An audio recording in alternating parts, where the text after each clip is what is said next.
sejauh ini perasaan Pak Aryo sama istri seperti apa? Kalau saya terluka lah Pak, terluka lah, sakit sekali Pak gitu. Yang selama ini saya urusin Pak, bimbing gitu Pak, dikira saya jaya maju gitu ya. Apa kebutuhan dia saya penuhin gitu Pak. Terus ya dibikin senang lah dia. Giliran saya jatuh, kok tiba-tiba begitu, selingkuhnya sama keluarga juga gitu Pak. Yang bikin sakit saya di situ Pak. Jadi saya terbayang-bayang terus Pak gitu. Oke. Gitu. Terus kemudian pertanyaan selanjutnya adalah sebenarnya ini Pak, ketika Bapak meninggalkan istri seperti itu, Bapak katanya kemarin si Bumia cerita, saya cerai kamu begitu ya? Kalau nggak salah kemarin saya dengar gitu, benar Bapak mengucapkan itu ke istri? Ya saking keselnya Pak, jadi merasa harga diri diinjak-injak sebagai suami, keluarga tidak dihormatin gitu. Ya. Pertanyaan saya begini Pak, karena nanti ini ada konsekuensi agama untuk supaya saya mengadvise-nya supaya tetap. Betul. Bapak mengucapkan misalkan begini, saya cerai kamu, misalkan wahai istriku misalkan, ini Bapak mengucapkan ini dalam kesadaran diri, tidak dipengaruhi karena minuman miras, mohon maaf ini, atau karena emosi yang meluap-luap, atau karena tekanan faktor lain. Bapak mengucapkan karena kesadaran ingin menceraikan ataukah apa? Ya. Soalnya kan saya tahu dia selingkuh Pak. Ya. Otomatis kan saya muncak tuh Pak. Ya. Suami mana sih Pak yang istrinya? Betul, Pak. Iya, kita paham. Akhirnya kan saya ngomong begini, saya ceraiin kamu. Ya. Gitu saya gitu. Nggak, gini, ngomong itu maksudnya Pak Ustadz adalah dalam kondisi yakin banget, Iya, dalam keadaan sadar untuk Bapak memang menceraikan. ingin menceraikan atau karena diliputi emosi. Ya diliputin emosi sih Pak. Iya, terus Bapak sadar bahwa ingin menceraikan maksud saya. Ada keinginan Pak. Jadi di hati saya ceraiin kamu. Iya, jadi pertanyaan saya berikutnya, sekarang memang Bapak betul-betul ingin menceraikan dengan ucapan itu atau tidak? Saya sih pengen cerai. Kalau kita agama menjelaskan begini, Baik, Mas. ada 5 syarat apa itu dalam perceraian itu. Kalau kita mengucapkan saya ceraikan istriku misalkan, itu bukan karena tadi itu sedang mabuk, bukan diliputi karena sedang emosi, bukan karena amarah, tapi dalam kesadaran. Amarah dalam mana itu orang tidak terluap-luap faktor lain kemudian tiba-tiba nyampe rumah gitu maksud saya Pak. Itu maka tidak jatuh. Tapi kalau kita mengucapkannya dalam kesadaran dan memang kita ingin menceraikannya, maka tolak itu jatuh. Secara agama, tolak itu jatuh. Jadi faktor-faktor tadi, karena itulah agama membimbing di kalangan para sahabat juga terjadi perbedaan pendapat. Kalau ucapannya itu sore, maksudnya jelas saya ceraikan kamu, tidak karena emosi, tidak karena amarah, maka itu jatuh kan. Kalau kita dalam pandang agama. Tetapi dalam kompilasi hukum Islam, ketentuan agama, memang jatuh. Apa itu jatuh secara agama? Tetapi harus dikukuhkan oleh pengadilan. Sepanjang pengadilan belum mengukuhkan, misalkan mohon maaf Pak Aryo menyatakan perceraiannya belum dikukuhkan oleh pengadilan, jadi kan ini mesti ke pengadilan terus dinyatakan bahwa saudara pasangan mohon maaf ini Pak Aryo sama Bumia karena berdasarkan penjelasan tadi dari pihak suami dari Pak istri, maka dengan ini pengadilan menyatakan sah pengajuan, maka berarti putuslah secara hukum negara, berarti tidak ada ikatan lagi perkawinan apapun, tetapi hak anak atas bapak, kewajiban bapak kepada anak tetap mengalir karena ini anak. Jadi nggak ada istilah mantan anak, mantan istri ada, tapi mantan anak tidak ada. Itu yang harus kita fahamkan bersama dengan para pemirsa juga. Kemudian hadis menjelaskan begini, al-bughatul halali indallah at-tolak. Persoalan yang halal tetapi sangat dibenci oleh Allah Subhanahu wa taala yaitu at-tolak, perpisahan, perceraian antara suami dan istri.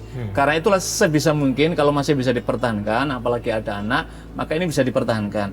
Tetapi kalau ketika ini sudah jalan buntu, memang Allah masih ada berikan jalan melalui tadi dengan tolak, tapi dengan cara yang baik tadi. Saya kira gitu Mas Farid, beberapa kalau pertanyaan dari Pak Anu tadi. Pak Aryo, kemarin kan di telepon Ibu Mia udah berkali-kali minta maaf. Pak Aryo sudah maafin? Berat sih Pak untuk maaf. Apalagi keluarga ya Mas ya, keluarga besar saya udah tidak maafin dia gitu Mas. Oke. Gini, niat baik kita adalah kalau perkara mau lanjut atau tidak itu nanti bisa diomongin lagi. Hak masing-masing. Cuma saya pengen sih ada permaafan lah, ada permintaan maaf dari situ. Nah karena kemarin Ibu Mia minta tolong sama saya untuk nelfon aja, sebenarnya mau minta maaf aja. Nah Pak Aryo kan udah tahu, kita udah ngabarin, kita juga akan bawa Ibu Mia ke sini. Pak Aryo mau, akan ada yang mau Pak Aryo sampaikan, tapi pesan saya satu sama Pak Ustadz, jaga emosi. karena niatnya Ibu Mia kesini mau minta maaf. Kalau menurut saya nggak ada salah juga kita mediasi Ibu Mia untuk minta maaf. Tapi setelah itu keputusan Pak Aryo ada di Pak Aryo nih, karena kan Pak Aryo sepenuhnya ada Pak Aryo.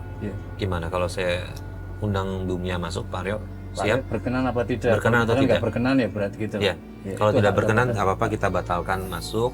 Kalau misalnya berkenan, kita minta Ibu Mia untuk bersama kita di sini. Yuk Ibu Mia. Mas Farid mungkin di. Iya, saya di sini ya. Ibu, silakan duduk sini, Ibu. Ibu Mia, sesuai permintaan Ibu Mia, kita udah hadirkan Pak Aryo di sini. Kalau menurut saya langsung aja ya Pak Ustadz, apa yang Ibu Mia ingin sampaikan, tapi saya mohon tolong jangan ungkit-ungkit soal masa lalu lagi. Betul, ya. Dan ini lebih mikirin ke depannya, karena kalian berdua kan punya ada putri ya di sini ya. Lebih itu sih diutamakan kalau menurut saya. Silakan Bu Mia. Pak, minta maaf Pak. Memang salah Pak aku selama ini. Tapi memang yang kemarin itu, yang pada awalnya memang aku dipaksa Pak sama kakak. Maaf ya Pak, saya nggak bisa maafin. Soalnya apa coba? Bertahun-tahun begitu. Kenapa tidak ngomong? Gitu. Kan ada suami yang bisa ngelindungi.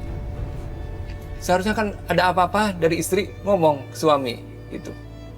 Gak boleh didiamkan gitu. Harga diri suami itu nggak ada jadinya. Pak Aryo, hal itu udah disampaikan sama Pak Ustadz kemarin ke Ibu Mia.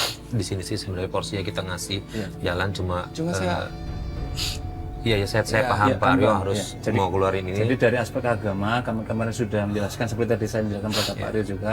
Jadi Bu Mia ingin menyampaikan misalkan minta maaf. Kalau misalkan kita mendorong misalkan pada aspek maafnya soal tadi misalkan statusnya tetap proses tadi clear itu kami sama sekali tidak masuk. Kami hanya aspek kalau ada orang minta maaf, jika kita ada keluasan sekalipun hati menerima maaf, Allah merahmati orang yang saling memaafkan tadi. Soal status masing-masing tetap itu adalah kewenangan masing-masing maksud saya. Intinya Pak Ustadz adalah nggak ada salahnya sebenarnya, dan lebih baik jika mencoba untuk memaafkan gitu Pak Ustadz ya. Berat sih Mas, maafin Mas. Iya, saya Cuman ya mungkin saya berusaha demi anak lah. Iya. Cuma kalau untuk bersatu lagi saya nggak bisa. Ibu Mia udah paham kan jawabannya Pak Aryo, udah tahu konsekuensinya seperti Pak Ustadz bilang kemarin. Iya, nggak apa-apa Mas kalau misalnya memang kita nggak boleh bareng-bareng lagi. Tapi kita kalau mau cerai baik-baik gitu. Kasihan anak kita. Ya kalau masalah anak mas saya bakal tanggung jawab lah. Gitu. Soalnya kan karena kelakuan kamu kan keluarga besar juga. Iya, saya minta maaf Pak. Jadi begini Mas, karena kebetulan beliau berdua ada di sini, jadi tadi saya sudah menjelaskan sama Pak Aryo tadi, kemarin saya juga sudah menjelaskan pada Ibu tentang aspek agama. Jadi kami menjelaskan tidak ada pihak siapapun, agama menuntun seperti ini, clear kami menjelaskan. Jadi yang pertama begini, kalau ada pasangan suami istri, ketika sudah pada titik tertentu tidak bisa didamaikan, maka kemudian ketika masing-masing ingin berpisah, maka Al-Quran menjelaskan wasarihunna sarahan jamila. Jadi kalau ingin berpisah, berpisahlah secara baik. Tapi kalau ingin berkumpul, wa'ashiruhunna bil ma'ruf. Kalau ingin menyatu lagi, maka menyatulah dengan cara yang baik. Jadi tadi misalkan Pak Aryo, misalkan dengan karena tadi beberapa pertimbangan, tadi beliau juga menyatakan, jadi kita menasihatkan, kalaupun andai kata jalan sudah terpaksa buntu, tidak ada pilihan lain, berpisah, kami nasihatkan berpisahlah dengan cara yang baik, supaya apa?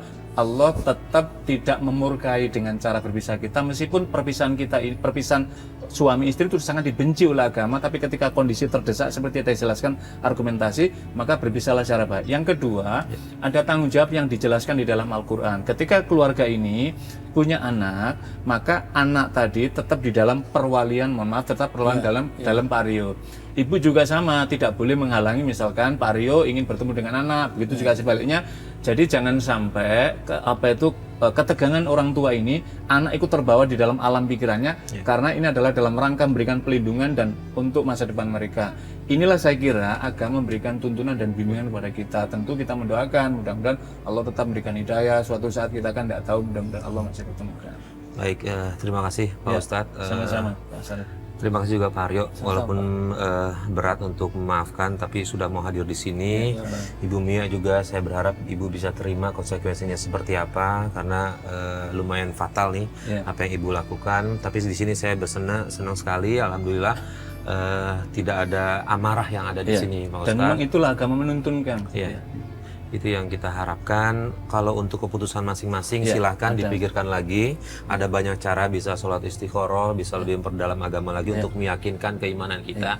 Apakah apa yang akan kita lakukan ini benar atau tidak.